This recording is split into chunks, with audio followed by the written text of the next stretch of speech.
to the real life. Last time, last session, you have explained the four core functions of the PMP and the iteration and the process groups. Now, you said there is tailoring for sure. The PM has to choose whatever processes to suit his project.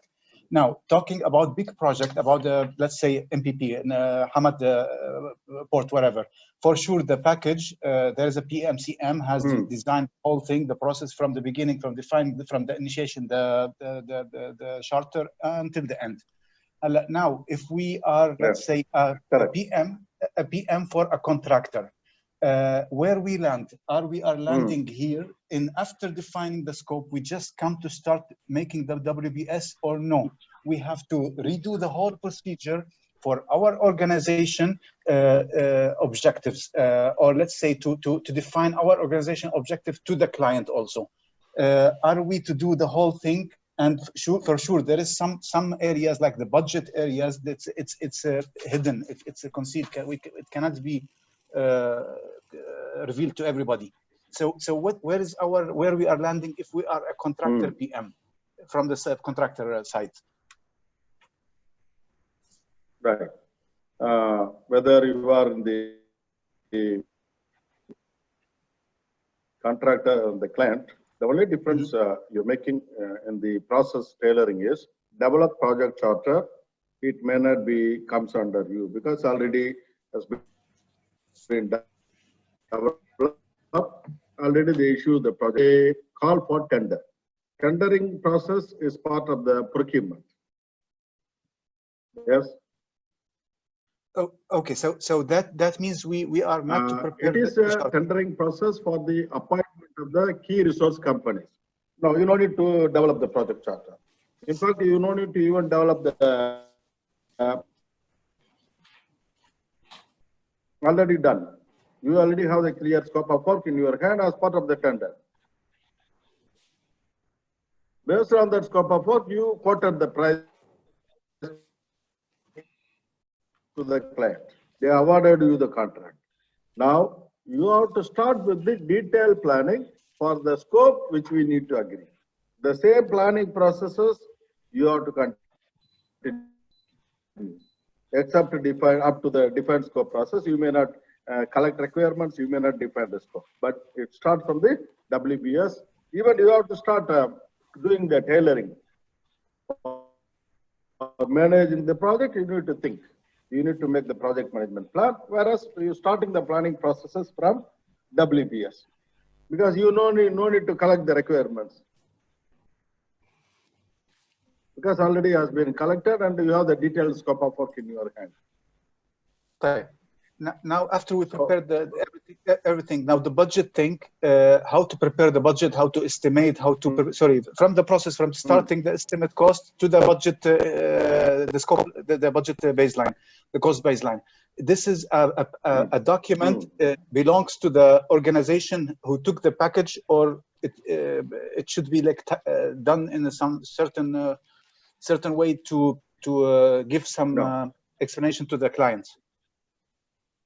Client, the project management company, they have the budget. They did the high-level budget estimation, came up with the budget. They have the budget. They will not be revealing to you. But once the contract is awarded, contingency and your consideration of the unforeseen risk also you consider including your profit, you already priced for the client. Okay, so you agreed with the client 400 million. When it comes to the budgeting process,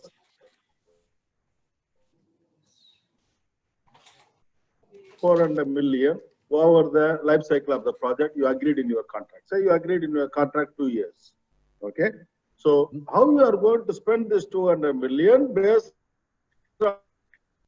on your plan or based on your schedule, how you are going to spend this 400 million, you need to provide them the budgeting. That's what the budgeting process is, which is based on your agreed contract amount.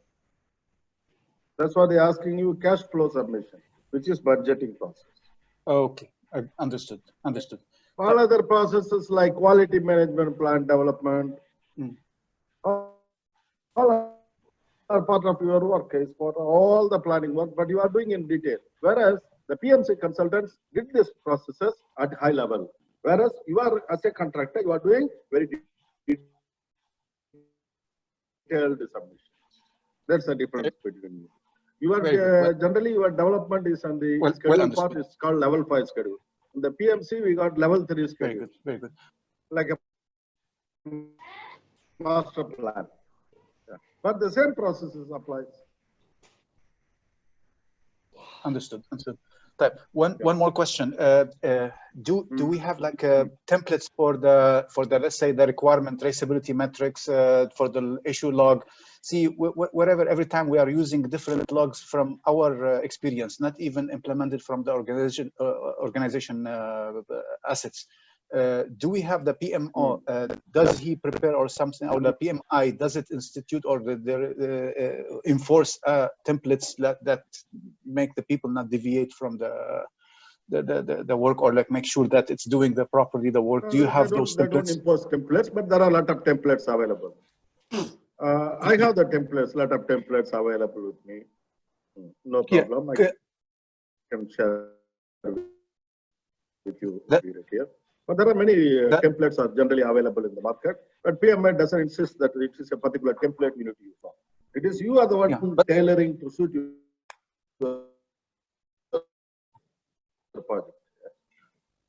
Very good, very nice. Those templates could help us really big deal in understanding everything. I mean, like to tie everything to the reality immediately. Yeah, that's perfect. Thank you so much. Thank you so much. Sure. I can share. Sir, your connection is still a little bit interrupted. Choppy there, your voice choppy. Yeah, I got the message.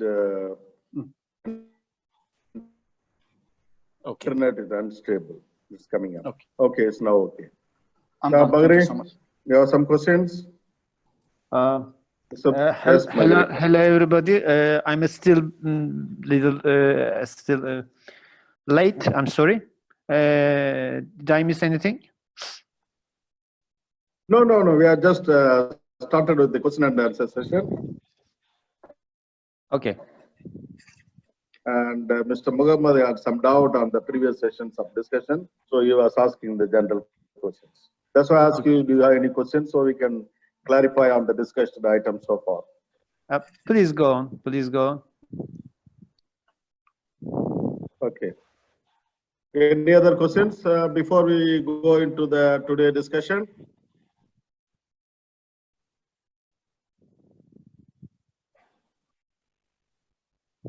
Balamurugan.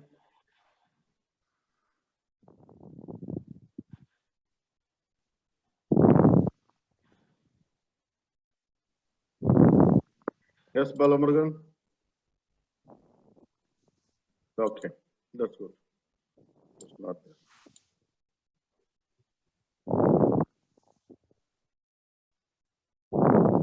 So in the last class discussion, we were speaking about up to quality management knowledge area, right? We spoke about quality horizontally. We spoke about plant quality management, manage quality and control quality and how it works. We spoke. Right? Now it is our time to think about resources. In the resource management, we have two processes in the planning. One is planned resource management. The second one is estimate activity resources. Estimate activity resources. So what are we doing in the planned resource management? What is the result of this process? Is the resource management plan. Resource management plan. In this process, we are thinking about how we are going to manage the project resources throughout the project lifecycle. What is our strategy and approach we are going to adopt in managing the project resources? Where we are thinking about how are we going to estimate the activity resources? How are we going to come up with a resource estimation for each activity? What are all the tools and techniques you may apply?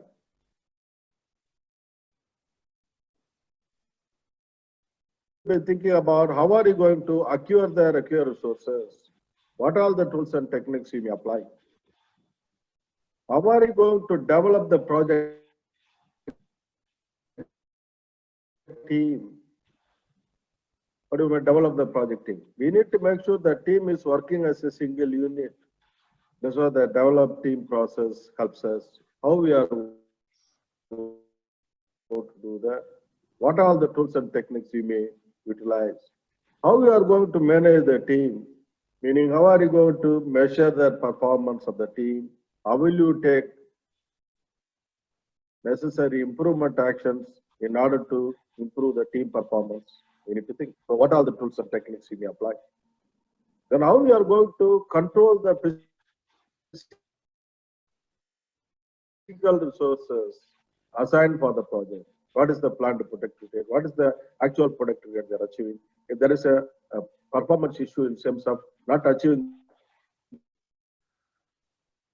the expected productivity rate, how will you manage it? We need to think. That's what we are thinking in the resource management plan and documenting as resource management plan, where it clearly defines your strategy and approach, which you are going to adopt in managing the physical resources as well as the human resources allocated for the project.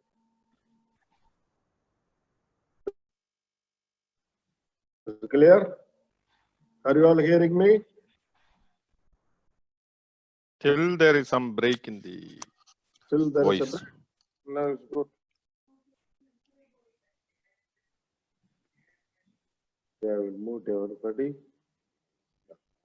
Yes. The next process is estimate activity resources. Estimate activity resources. In the time management knowledge area, we have determined the duration of each activity. Now, in this knowledge area, we are estimating the resources required for each activity. That is, say, resources. What does that mean? We are estimating what are the human resources required, what kind of capability and experience they must possess, what kind of material, equipment, and skilled labor, unskilled labor, material, equipment, other expertise services required for doing the project work, all need to be estimated in detail. That's what we are doing under the resource estimation, which is estimate activity resources. So result is activity resources estimation is our result of this process. The second result from this process is called resource breakdown structure. Resource breakdown structure. What is resource breakdown structure? Say, for example, you have 5,000 activities. You estimated for each activity, skilled labor, unskilled labor, engineers, material, equipment, and other expertise services required for performing these activities has been estimated. So, at the end of the day, what the stakeholders is going to ask you? How much resources you require for the project? Are you going to give them volume of documents to make them understand the resource estimation or resource requirement of the project? No. We need to summarize the identified resources into, say, unskilled labor, how much required, skilled labor, how much required. Say, for example, welder, A grade welder, how much required, B grade welder, how much required, C grade welder, how much required. Equipment, different type of equipment. So we are summarizing the identified resources into type, category, or grade of the resources, or skill level of the resources that is being done as part of this process. So basically, when you look at the resource management, where we are establishing the approach and level of management effort necessary for the project. If you look at this process, only I said two key elements. One is the resource management plan.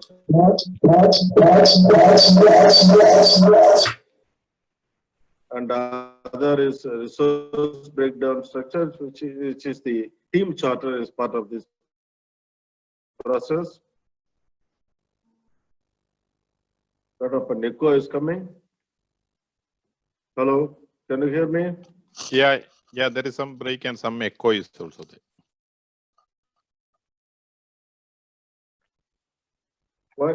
There was some echo was coming. That's why I stopped. Okay. So the key output from this process is resource management plan. We spoke about it.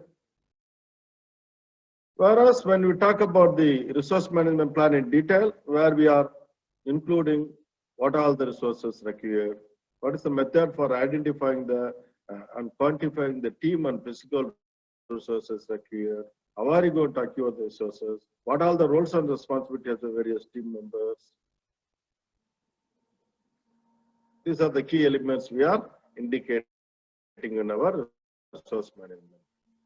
Then in the estimate resource process, our key result is resource requirements. Of course, whether it is cost estimation, duration estimation, resource estimation, the next output is basis of estimate. And what basis you came up with this resource estimation? What are the assumptions, constraints, situations, fluctuations you consider while you are estimating the resources? That's what is called basis of estimate. And then you are creating a resource breakdown structure.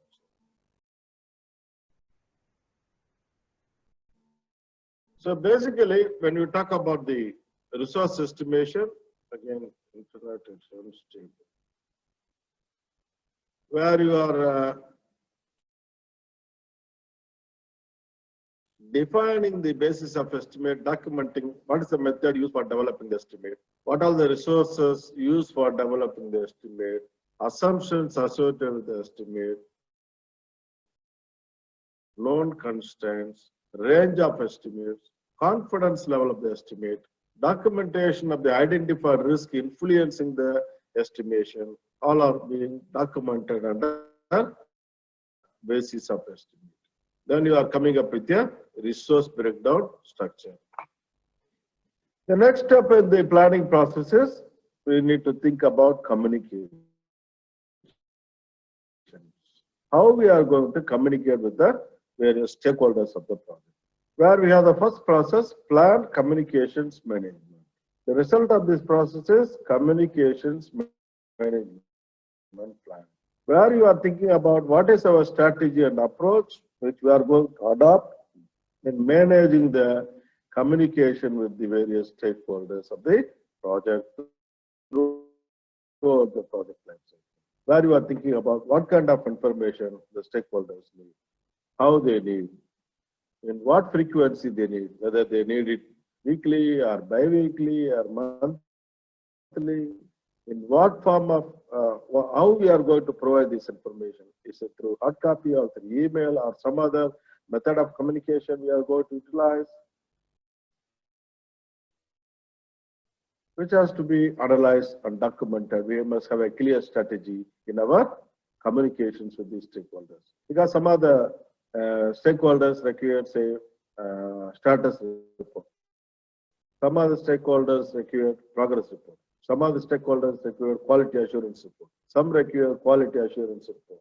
Some require resource estimates, resource utilization report. So there are different stakeholders require different level of information and details for their understanding of the project happening, so that they can be able to contribute positively for the project development.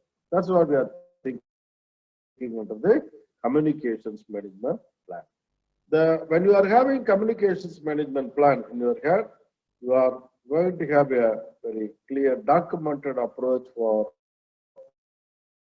effectively and efficiently engaging the stakeholders by presenting the relevant information in a timely manner. So this process is performed throughout the project lifecycle, basically. If you look at the process mapping, only the key output is communication management plan, which becomes part of the project management. So in the communication management plan, you are documenting the information like what are the stakeholder communication requirements, what information to be communicated, what language, format, content, and level of detail required, escalation processes, the reason for distributing the information, time frame and frequency for distributing the information, person responsible for communicating the information, person responsible for authorizing the confidential information, personnel group who is going to receive the information, including information about their needs, requirements, expectations, all has to be documented. Then in the estimate, that's we know this process. Okay. We spoke about the communication. What is the next step? We need to go through the risk management. What is risk? Let's have a discussion. What is risk? I will unmute all of you. What is risk?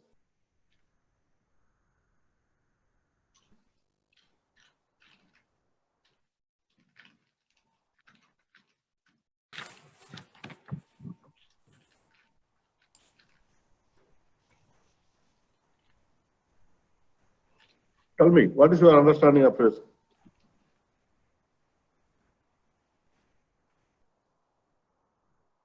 And actually, what should be, for example, in these days, COVID is a risk, as I can understand. But I don't know how to estimate, how to approach this risk. I don't know exactly. Okay.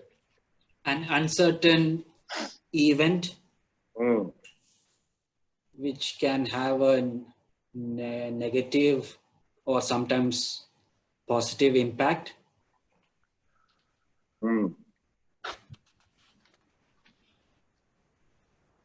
Risk is an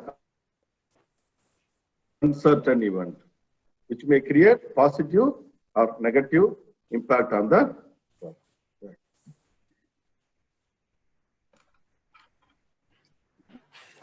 But when we talk about the risk, there are many risks which may create negative consequences on the project, like delaying the project, increasing our budget, hurting our reputation, right? There are risks which may happen, which will help you in saving in time, saving in cost. You will be having better productivity and so on. So which are called as positive risk. When it creates negative consequences, it is called as negative risk. Basically, the risk management processes are designed, I can say, it is an art and science of identifying, analyzing, and responding to the risk throughout the project life cycle using the risk management knowledge. If you have the effective risk management, it helps in improving the project success. In fact, one of the criteria when you are managing the project risk efficiently, you will be able to enhance your project success. Like selecting good projects, developing realistic, all can be done, achieved by understanding the risk very well. So what we are trying to do is, we are trying to work through the risk management processes. You are working towards increasing the probability and the impact of positive risk, or we can say opportunities. At the same time, we are working towards decreasing the probability and impact of the threats, which is negative consequences. That's what we are trying to achieve through the risk management processes. Of course, risks are identified and managed starting from, we talked to you about high-level risk or initial risk identified while you are initiating the projects were documented in the risk in the project charter itself. I could say 90% of the threats could be identified and investigated in the risk management processes, can be eliminated from the project. Can be eliminated. What does that mean? If you eliminate 90% of the threats or negative consequences or negative risks from the project, you can imagine how well your project will be running. So you have a higher chances of achieving the project. When I say uncertainty, what does that mean? It is a lack of knowledge about an event, which reduces the confidence in arriving at a conclusion from the data we have. The investigation of the uncertainties may help you in identifying the risk of the project.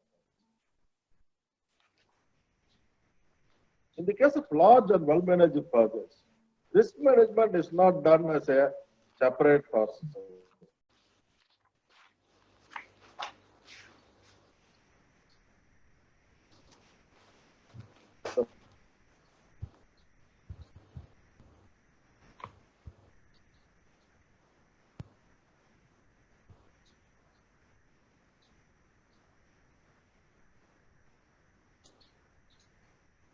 They were eliminated in the risk response plan itself. The risks are brought up in every meeting to be addressed before the risk happens. Even the risk happens, we have a plan to deal with it. So you'll be able to deal with it efficiently. So, which makes your project running well.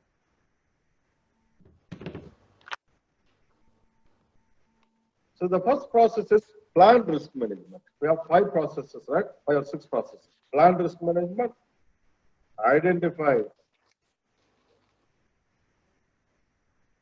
the risk process, perform qualitative risk analysis, perform quantitative risk analysis, plan risk response. Plan risk response. There are 5 processes in the planning which makes you to analyze and understand the risk very well. It makes you to analyze and understand the risk very well.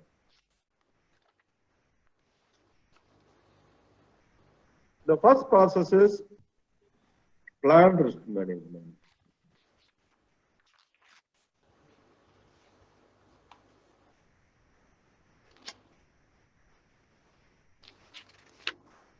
Planned risk management.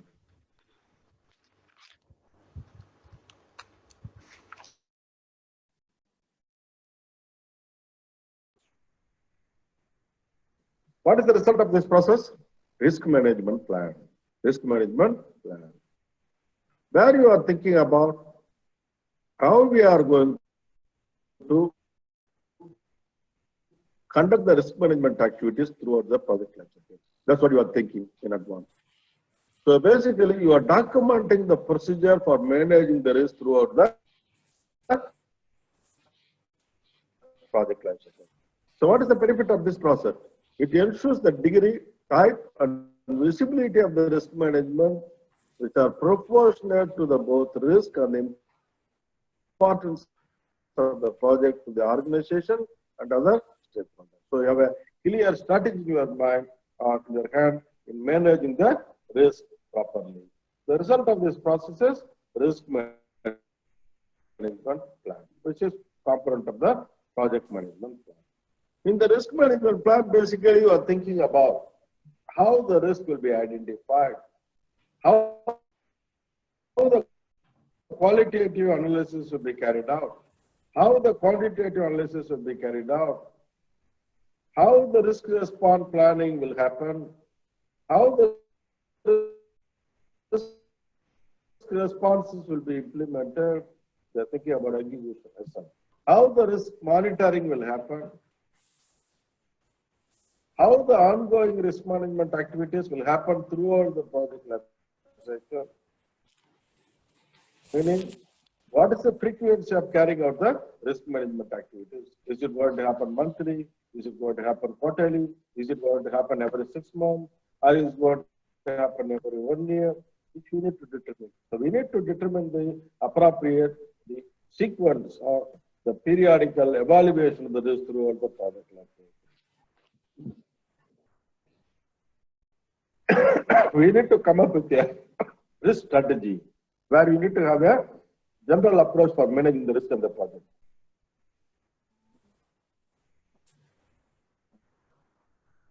Okay. That's what you are thinking under our risk management plan. The second step is identify risk.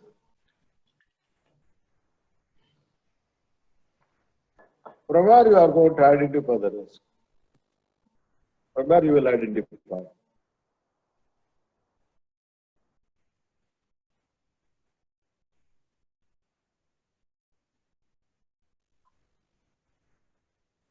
When I say identify the risk, what does that mean? From where I am going to identify? Let's go back to the process mapping. Let's go back to the process mapping. Now we have completed so much plans. We're starting from creation of scope management plan, and then we collected the requirements, we documented them as a requirement documentation, and then we came up with a scope of work, which is project scope statement, and then we developed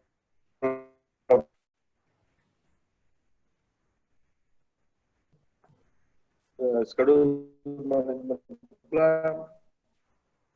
We have determined the activities for carrying out each deliverables. We determined the sequence.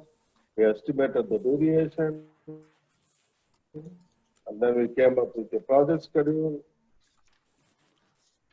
And then we came up with the cost management plan. We estimated the cost of the project, right?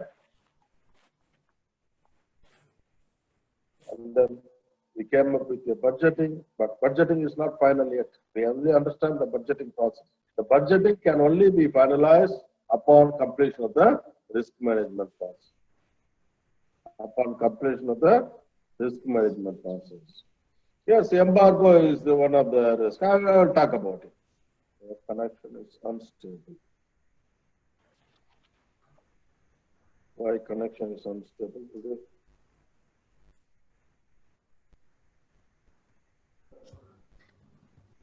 Hello, sir. Can I speak?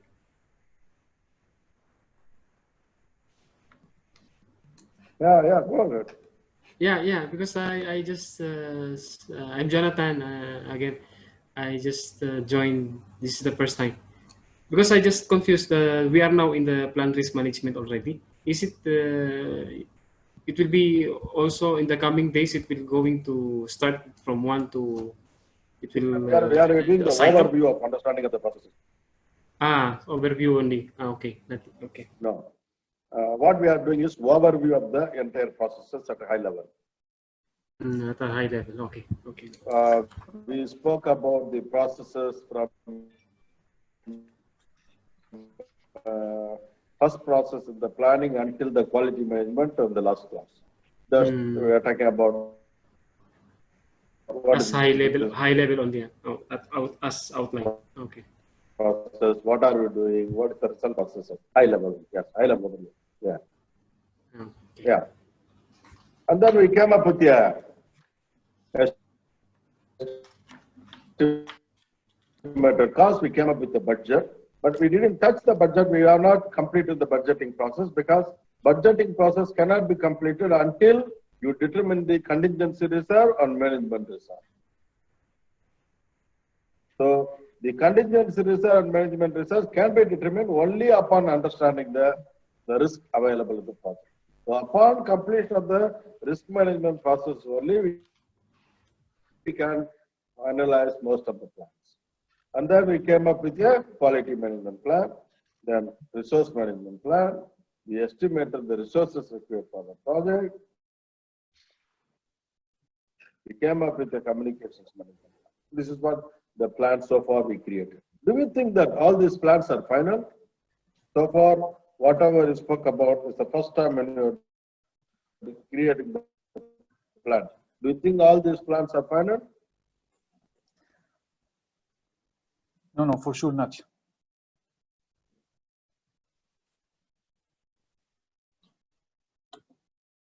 Sure, it is not final.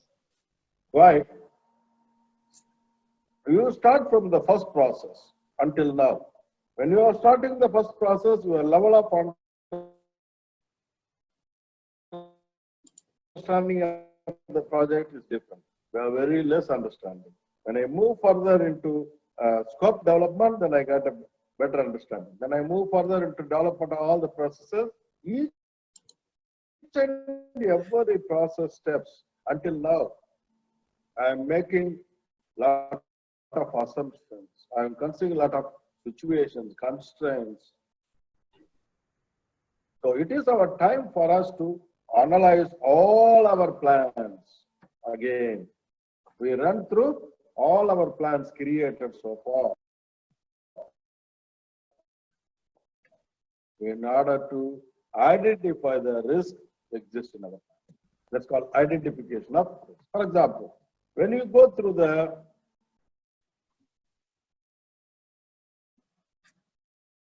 resource estimation, for example, when you go through resource estimation assumptions and constraints and situations you consider, one of the assumptions you made, most of the resources required for the project is available locally. That's what you assumed there. Then we came up with a resource estimation account. But when you are analyzing the risk, when you go through that particular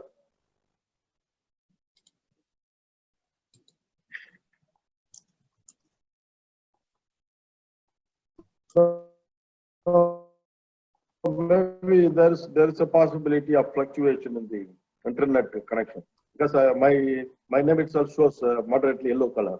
Generally it shows green color. Maybe the internet is not stable. That's why it shows yellow color. You can see that.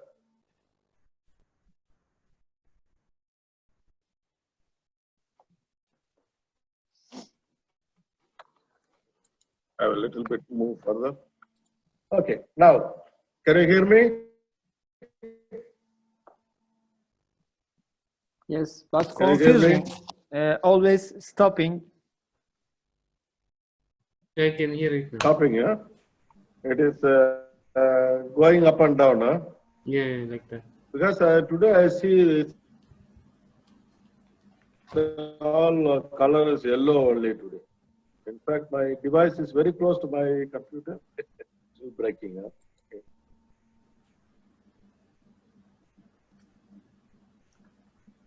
Mr. Ravi, are you using a 3G or 4G Yeah, device? But we need to. It's not a cable internet, correct? It's a 4G It's device. a 5G. It's a 5G device. Yeah, but maybe the corner that you put the device in, it's not the proper place. It's a 5G device. Yeah, it's maybe between the concrete corners. It's not the reception there is not so good for it. You can take it away from your computer. You can just keep it nearby some window or something. Those devices are very sensitive, not really reliable.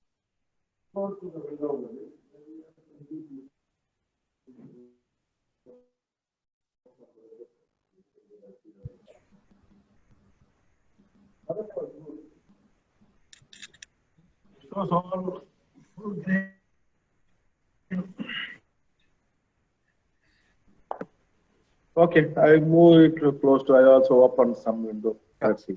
The other option is that you consume the whole data allowance. Then the speed is gone down. It happens to me also sometimes. When many people use the same for 5G, the data get consumed. But I'm only alone. I'm using only one device for me alone, no other connections there. I see. Okay, let us see. Let's see. I will see what. Okay, so it is time to review in the plan. For example, you assume there is all the resources available locally, but when you are analyzing that part, you realize that only we can say 40% of the resources other regions. Many of the equipments specified in our project are coming from other regions. There is a possibility of delay. There's a possibility of cost goes up. There is a possibility of other risks we may face. Right? That's what we are trying identifying the risk. When you are identifying the risk, you are documenting what is the risk. What is the name of the risk? Syed? Yes, sir. Yes, Yes, sir. Still network is lacking. We cannot catch you yes, up. Syed. Yep. Can you hear me? Yes, sir. We cannot catch you up. It is still lacking a lot.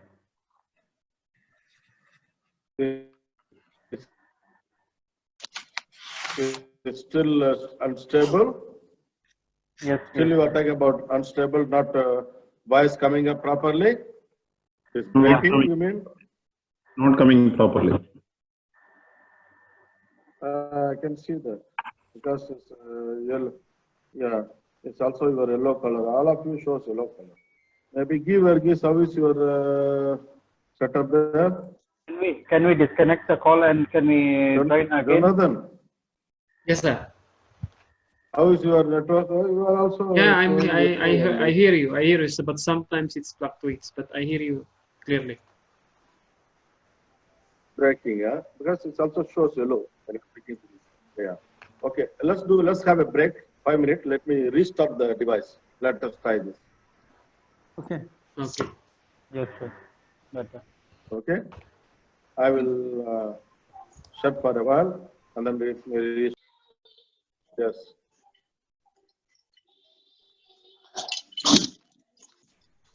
So in the risk management identification, you may need to use the following people like project manager, project team members, risk management specialists, customer, subject matter experts, users, other managers, operation managers, stakeholders, or the risk management experts within the organization. All can be utilized in this process to identify the risk. So we are documenting the existing individual project risk as well as the sources of the overall project risk in this process. So what is the we are documenting the identified risk, nature of the risk, when the risk will happen, whether the risk is going to happen in 1 week time or it may happen in multiple times. Sometimes some risk may happen in multiple times. Sometimes the risk may happen in 1 month later, 6 months later, 1 year later. Why? We need to understand when the risk will happen or whether the risk will happen multiple times within the project life cycle. It has to be documented.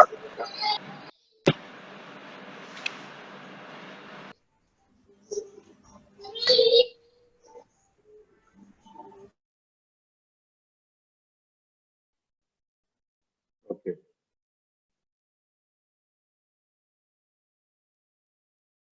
So the result of this process is risk register, as well as the second result from this process is risk report. These two are the result of this process.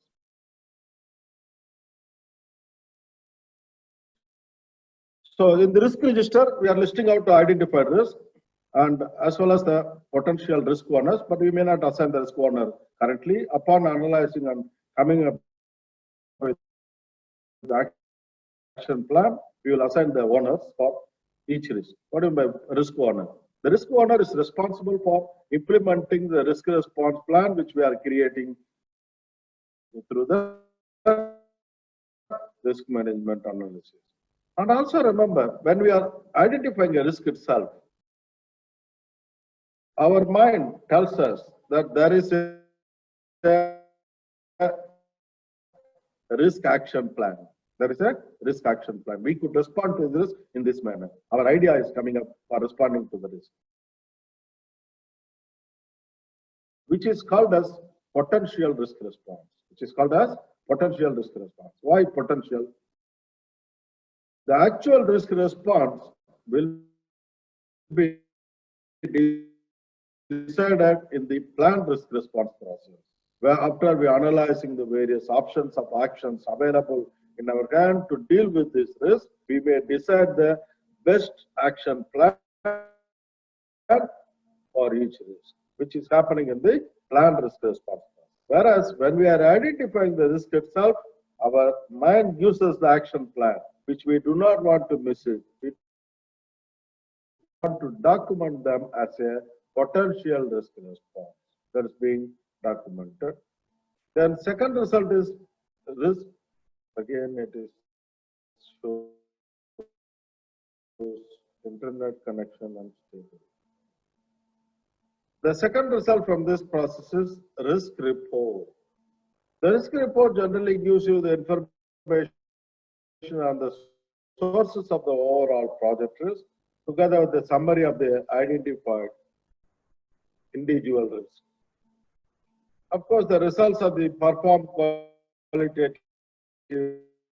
risk analysis, quantitative risk analysis, plan risk response, implement risk response, monitor risk, all are being updated into the risk report. All are updated into the risk report. Second process is, the third process is plan qualitative risk analysis. Let us take an example to understand the processes. When I go through the identification of risk, I identified say 20 risks. I documented into the risk register.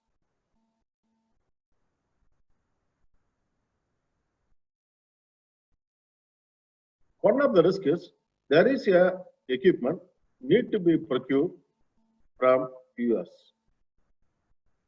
There is equipment need to be procured from USA. By considering the nature of the equipment, it has to be designed to suit our project. It has to be manufactured, tested, and then they need to ship out from there. The shipping period will take say 6 months. Considering all these factors, we realize this risk is a potential high risk. Potential high risk. But we cannot say simply high risk. We need to analyze. Whenever you are looking at the risk, you need to consider these three factors. What are the three factors? What is the probability of this risk may occur in the project? What is the probability of risk occurrence? Meaning whether this 20% chance or percentage of chance, we can say percentage of chance. 20% chance, 40% chance, 60% chance, or 80% chance, or you may say 100% this will happen. And you say 100%, it is not a risk anymore. It is a fact. So you have to plan accordingly. When there is a probability of occurrence, changes depends on the situation, or depends on the nature of the activity. So we are trying to understand, first factor is, what is the probability of risk happening? Secondly, we need to analyze what is the impact it may create on the project, or what are the areas of impact it may create on the project. Meaning, you may say this particular risk may affect scope, may affect time, may affect cost, may affect quality, may affect customer satisfaction, may affect procurement.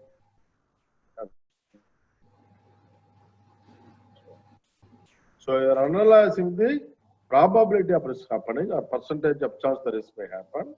Secondly, you are analyzing the areas which may create on the project. So by understanding the probability of risk happening and the areas of impact, we can able to classify the risk into high, medium, low. We can able to classify the risk into high, medium, and low. This is called qualitative risk analysis. It's called qualitative risk analysis. So basically,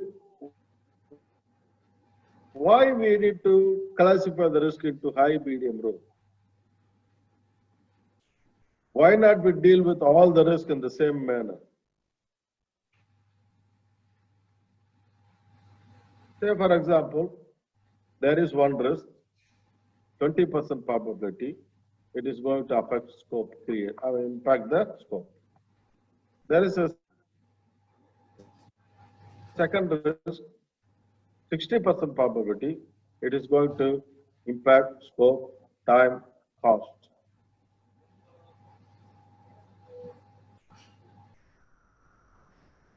Probability, it is going to affect scope, time, cost, quality, and customer satisfaction. Which one will give you the high importance? You will give the importance to the risks which are having higher probability and more areas of impact. That must be given higher priority compared to the list which has 20% probability only affecting the minor impact on this one. So that we will be able to focus on the high priority risk rather than focusing on the low priority. That's why in this qualitative risk analysis, we are analyzing the probability, areas of impact, and classifying the risk into high, medium, low. That's called qualitative risk analysis. So whatever the analysis you have done in this process is being updated into the risk report. The next step, when we do this exercise of qualitative analysis, we have classified out of 20 risks we have classified 10 risks as high risk, 5 risks as a medium risk, and 5 risks as a low risk. Yes. So we need to move further. What's the next step? You said one of the risks is going to cost 60% probability is there. It's going to cause schedule impact and cost impact. That's what you are analyzing the qualitative risk analysis.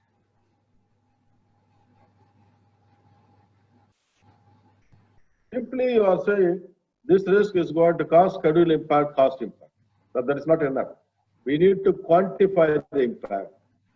How much is the schedule impact? How much is the cost impact? So you are performing quantitative determination of each risk impact. So when you perform the quantitative risk analysis, you may be able to say this particular risk having 60% probability, it is going to cost 3-month delay to the schedule. It is going to cost 10 million more budget. When this risk happens, it is going to cost 3-month schedule delay. It's going to cost 10 million cost impact. This is called quantitative risk analysis. So each risk, you are quantifying the risk exposure. How much is the schedule impact, how much is the cost impact, or other impact is being determined. It's called quantitative risk analysis. Right. But upon understanding the quantitative risk analysis or the quantitative impact of each risk, what the stakeholders will say, oh no, we don't accept this kind of impact on the project. What are you going to do about it? That's why next we are moving into the planned risk response. So you are thinking about how we are going to respond to the each risk, where we are trying to come up with the best possible action plan, which is called risk response action plan, which will help us in eliminating the risk from the project or at least reducing the negative consequences on the project. That's what we are trying to achieve through this process by coming up with a workable risk response action plan. Our focus in this process is we are thinking about how to decrease the possibility of negative risk, how to increase the possibility of positive risk. That's what we are thinking in this process. And also remember, when we complete the exercise of determination of plan of action, we need to assign a stakeholder or team member responsible for implementing the risk. They are called as risk response owner, or simply we say risk owner. Simply we say risk owner. They are responsible for implementing the risk response plan we decided in this process when the risk happens. They are accountable for implementing the risk response plan as we plan within the agreed budget, effectively and efficiently, so that we will be able to reduce the impact on the project. Also remember, when you are coming up with the action plan, it must be appropriate to the significance of the risk. What does that mean? For example, you are having a risk which is going to create a 5,000 real cost impact, whereas you are coming up with a risk action plan which is going to cost you 10,000 real. Is it cost effective? Is it appropriate? No. So the risk action plan must be appropriate to the significance of the risk, must be cost effective, timely, realistic, and agreed upon by all the parties involved, and owned by a responsible person, which is risk owner, who is responsible for implementing the risk response plan. Now, when we complete these 5 processes, firstly, upon completion of the planned risk response process, now we have a clear understanding of each risk, a clear understanding of the nature of the risk, probability of happening,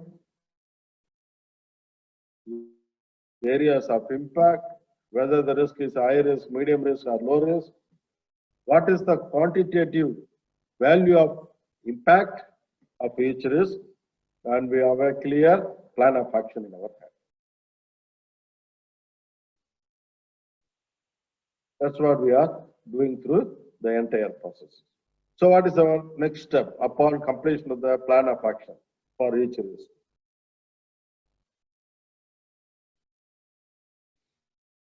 There are 3 actions we need to perform upon completion of this process. Now, once you have the clear understanding of the risk and the action plan which you are going to implement for each risk, now we have to go on iterate all our plans. Meaning we need to refine all our plans. It's called iteration.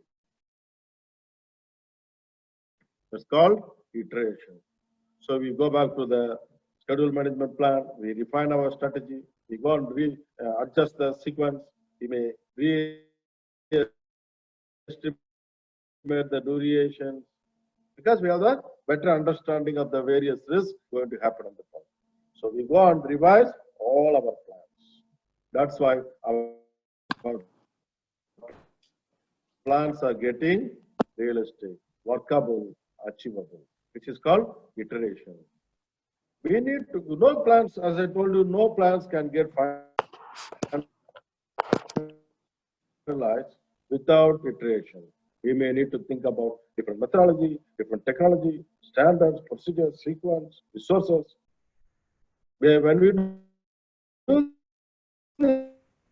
this exercise, we may think about why not we cut down the resources here? Why not we increase the resources here? Why not we change the sequence here? Why not we use different methodology here? Why not we use a different technology here? That kind of EV exercise will be done to finalize the plans. This is the first step when we complete our plan risk response. What is the second step? We need to give detailed analysis to the procurement planning. We need to give the feedback to the procurement planning, so that when we are creating the procurement management plan, we will be able to come up with a appropriate procurement strategy in procuring the various items required for the project by considering the risk involved in the project. That's a second exercise. What's the third exercise?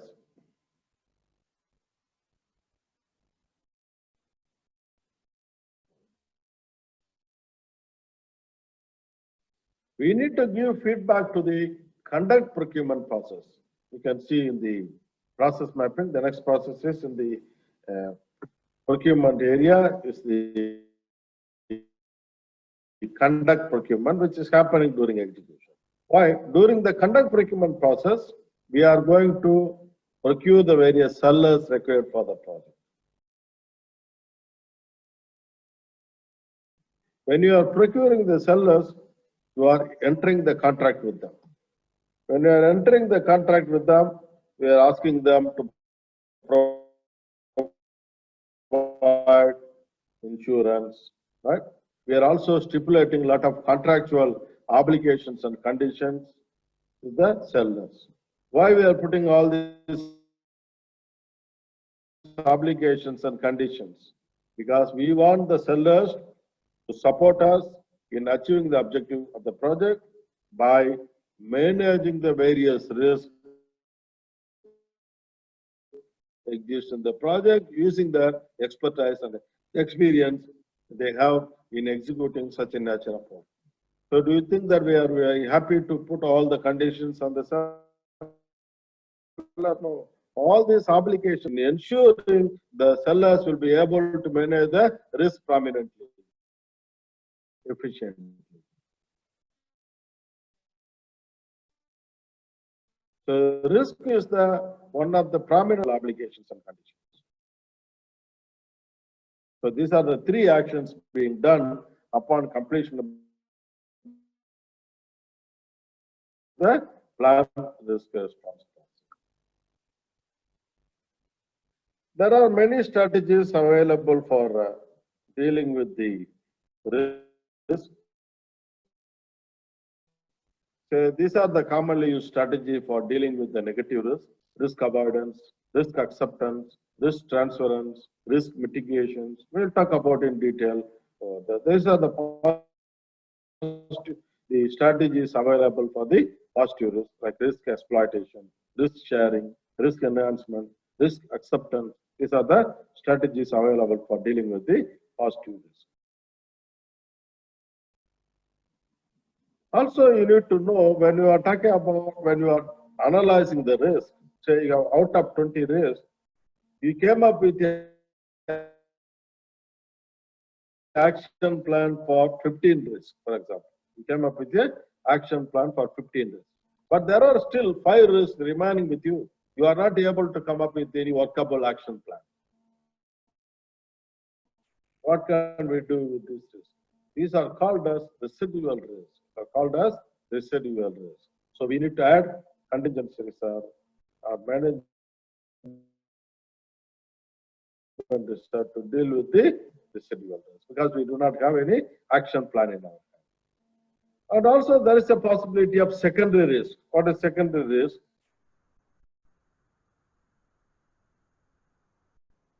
Say, for example, you came up with a detailed analysis for a risk, you have action plan. You are moving to execution. When you are executing the work, you are implement, the risk happens, so implementing your action plan. But the action plan is not working as we expected. Say, for example, in order to manage a complicated package, we appointed a seller. The seller is not performing as we expected. That means he is creating another risk for us, which is called as secondary risk, because the primary risk didn't provide the effective resolution of the risk. Of course, when we will talk about implement risk response, which is happening during execution, we need to ensure that the risk response actions be implemented as usual, as effectively and efficiently based on our action plans created in the plan risk response process. This process is created in this standard because most of the companies, they do the risk analysis during the planning, but during execution, they forget about it. So there is no effective implementation of the risk response actions plans we have created in the plan. That's why in order to ensure the team is having focus on implementing the risk response plan, we have created this process, which is implement risk response. That's what I'm trying to explain through this slide.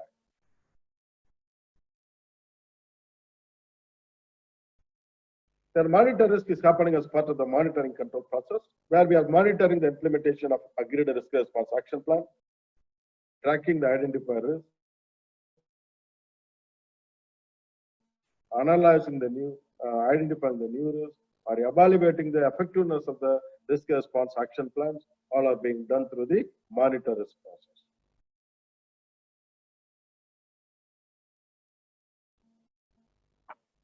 The next step is procurement. Okay, let's have a small discussion about your understanding before we go to. Okay, now you can ask questions about the risk management processes. What is your understanding? You have any doubt as your overall understanding?